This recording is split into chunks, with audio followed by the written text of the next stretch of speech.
Hello everyone. I just wanted to share with you some digital drawings that I've been working on.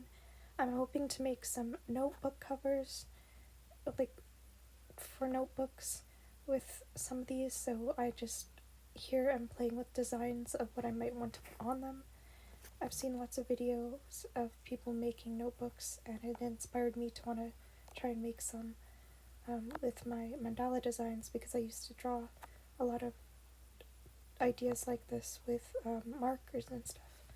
So this is just a more, I feel like the lines are more uniform and crisp when I use digital art.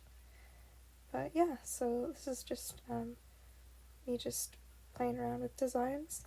I hope you guys enjoy.